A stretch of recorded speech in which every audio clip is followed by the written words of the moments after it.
ఇకపోతే నిరుద్యోగులు యాక్చువల్గా చెప్పాలంటే నిరుద్యోగుల రెక్కల కష్టంతో రేవంత్ రెడ్డి గద్దెనెక్కిండు. వీళ్ళు ఏం చేసిండు ఆ రోజు?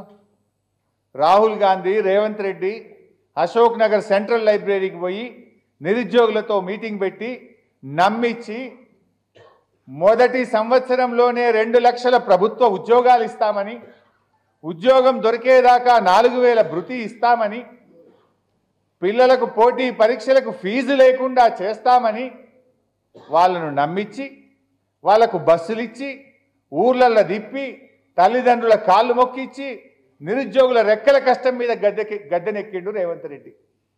కానీ అధికారంలోకి రాగానే ఆ నిరుద్యోగుల డొక్కల గుద్దిండు, నిరుద్యోగుల రెక్కలు విరిచిండు రేవంత్ రెడ్డి.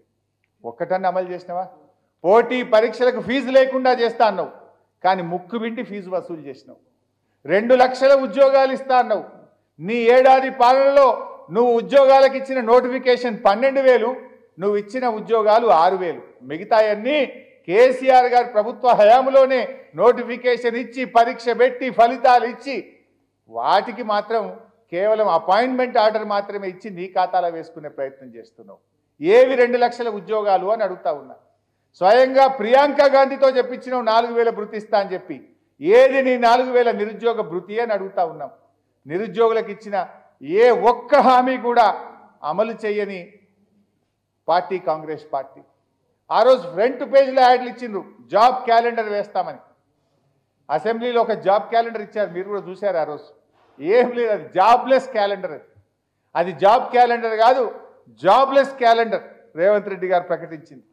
ఆ జాబ్లెస్ క్యాలెండర్ని చూసి నిరుద్యోగులంతా కూడా నివ్వరబోయిన పరిస్థితి.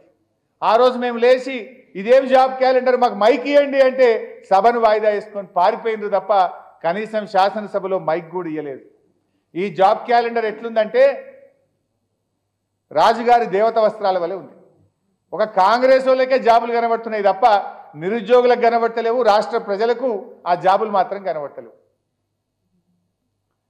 ఇక డిఎస్సి గ్రూప్ 2 వాయిదా వేయమంటే నిరుద్యోగుల మీద లాఠీలు ప్రయోగించిండు. సరస్వతి నిలయమైన చిక్కడపల్లి సెంట్రల్ లైబ్రరీ, అశోక్ నగర్ ప్రాంతాలు నిరుద్యోగుల ఆక్రందనలతో దద్దరిల్లిపోయినటువంటి పరిస్థితి. జీవో 29 రద్దు చేయండి, ఎస్సీ ఎస్టీ బీసీ మైనార్టీలకు అన్యాయం జరుగుతుందంటే వాళ్ళ వీపు విమానం మూత మోగించిండు తప్ప కనీసం పట్టించుకున్న పాపానికి పోలే. అంటే ఈ రకంగా నిరుద్యోగులకు మోసం చేసినాడు. ఇక గురుకులాలకైతే రేవంత్ పాలనలో గ్రహణం పట్టింది. మా సబితక్క నాయకత్వంలో ఆ రోజు బ్రేక్ఫాస్ట్ పథకం తెచ్చాం. ఇక మేము ఉదయం పూట పిల్లలకు బ్రేక్ఫాస్ట్ తెచ్చే పథకం తెచ్చాం.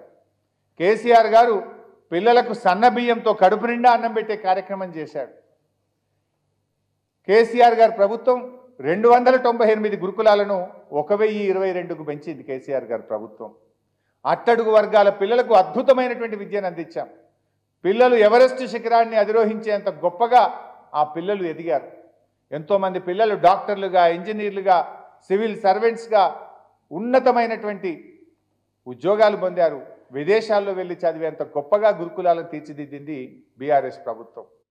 కానీ రేవంత్ రెడ్డి గారి ప్రభుత్వం వచ్చినాక ఇందాక చూసాం, పాలమాకుల గ్రామంలో శంషాబాద్ దాటిన తర్వాత ఆ రోజు నేను సబితక్క పిల్లలందరూ రోడ్డు మీదకి వచ్చి ఈ పురుగులన్నం మాకొద్దు అని ఏడుస్తూ ఉంటే మేము హాస్టల్కి పోతే కళ్ళ నీళ్లు పెట్టుకున్నారు.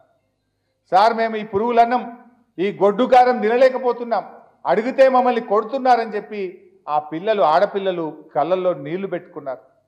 ఈ రేవంత్ పాలనలో పాము కాట్లు, కుక్క కాట్లు, ఎలక కాట్లు, విద్యుత్ షాకులు, ఈ రకంగా దాదాపు 49 మంది పిల్లలు చనిపోయినారు. ఈ రాష్ట్రంలో వేలాది మంది పిల్లలు ఆసుపత్రుల పాలైపోయినారు. సాక్షాత్తు ముఖ్యమంత్రి నిర్వహిస్తున్న ఎస్సీ ఎస్టీ మైనారిటీ శాఖల్లోనే ఇంత దారుణమైనటువంటి పరిస్థితులు మనం చూసాం. ముఖ్యమంత్రిగా రేవంత్ రెడ్డి సాధించిన రికార్డు ఏమైనా ఉందంటే తన నేరపూరిత నిర్లక్ష్యంతో 49 మంది గురుకుల విద్యార్థులను బలి తీసుకున్నాడు ఇవాళ రేవంత్ రెడ్డి గారు. ఎంతోమంది తల్లిదండ్రులకు గుండెకోత మిగిలింది. ఇక పల్లెలు పట్టణాలు మీరు చూశారు. ఆ మధ్య పల్లె ప్రగతి, పట్టణ ప్రగతి కేసీఆర్ గారి హయాంలో ప్రతి నెల క్రమం తప్పకుండా పల్లెలకు నిధులు పోతూ ఉండే. పట్టణాలకు నిధులు పోతా ఉండే. రేవంత్ రెడ్డి వచ్చిన ఏడాది కాలంలో పల్లె ప్రగతి నుంచి నయా పైసా ఇయ్యలే, పట్టణ ప్రగతి నుంచి నయా పైసా ఇయ్యలే. సరే నీకు పేరు నచ్చలేదేమో, పల్లె ప్రగతి పట్టణ ప్రగతి, పేరు మార్చినా డబ్బులు ఇవ్వాలి కదా. నీ ఏడాది పాలనలో రాష్ట్ర ప్రభుత్వం నుంచి పల్లెలకు కానీ పట్టణాలకు కానీ ఎందుకు నిధులు విడుదల చేయలేదు అని మేము అడుగుతా ఉన్నాం. పల్లెలన్నీ మురికి కూపాలుగా తయారవుతున్నాయి. అక్కడ పనిచేస్తున్న పంచాయతీ సెక్రటరీలందరూ అప్పుల పాలైనటువంటి పరిస్థితి. ఇలా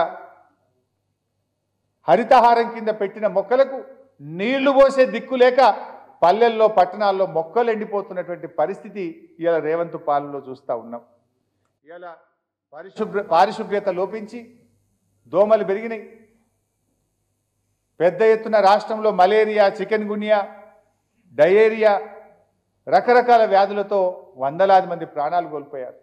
పేద మధ్యతరగతి ప్రజలు ఆసుపత్రుల పాలై అప్పుల పాలైపోయిన నీ ఏడాది పాలనలో. చివరికి ఎందాకొచ్చిందంటే తెలంగాణలో అనారోగ్యకర పరిస్థితులు ఉన్నాయి, అక్కడికి పోతే మీకు చికెన్ గున్యా వస్తుందని చెప్పి అమెరికాలోని అంటువ్యాధుల నియంత్రణ కేంద్రం ఆ దేశ పౌరులను హెచ్చరించేటువంటి పరిస్థితి వచ్చింది. ఇది మన రాష్ట్రానికే కాదు దేశానికి కూడా అవమానకరం. అమెరికా ప్రభుత్వం అమెరికా పౌరులను హెచ్చరించింది, తెలంగాణ పోయారు జాగ్రత్త, అంత చికెన్ గున్యా వస్తున్నది, మీరు తెలంగాణకు పోతే చికెన్ గున్యా వస్తుంది జాగ్రత్త అని ఆ దేశ పౌరులను అమెరికా హెచ్చరించే పరిస్థితి వచ్చిందంటే ఈ రాష్ట్రం పరువు ఈ రేవంత్ రెడ్డి తీసినట్ట కాదా? కేసీఆర్ గారేమో రాష్ట్ర గౌరవాన్ని రాష్ట్ర ప్రతిష్టను పెంచితే నువ్వేమో రాష్ట్ర పరువును గంగపాలు చేసింది రేవంత్ రెడ్డి గారు. ఇక విద్యార్థులకు మోసం అయిపోయింది, నిరుద్యోగులకు మోసం అయిపోయింది, ఉద్యోగులను కూడా మోసం చేసింది. ఆ రోజేమో ఉద్యోగులను నమ్మించడానికి మేము రాగానే 6 నెలల్లో పీఆర్సీ అమలు చేస్తాం, రాగానే 3 డిఏలు ఇస్తాం, మీ పెండింగ్ బకాయిలన్నీ విడుదల చేస్తాం అని చాలా గొప్పగా ఉద్యోగులకు చెప్పింది. పీఆర్సీ ముచ్చటనే లేదు. 6 నెలలు ఏడాది నిండే పీఆర్సీ గురించి ఊసేలేని పరిస్థితి. 3 డిఏలు పోయి 5 డిఏలు వస్తే 1 డిఏ ఇచ్చిండు, పండుగ చేసుకోండి అన్నాడు. ఇంకా 4 డిఏలు పెండింగే ఉన్నాయి. పెండింగ్ బకాయిల గురించి మాట్లాడే పరిస్థితే లేదు. ఆశాలు, అంగన్వాడీలు, హోంగార్డులకు ఇచ్చిన హామీ అమలు చేసే దిక్కే లేదు. ఆశాలకు జీతం వేస్తాడు, అంగన్వాడీలను పర్మనెంట్ చేస్తాడు, హోంగార్డులను పర్మనెంట్ చేస్తాడు.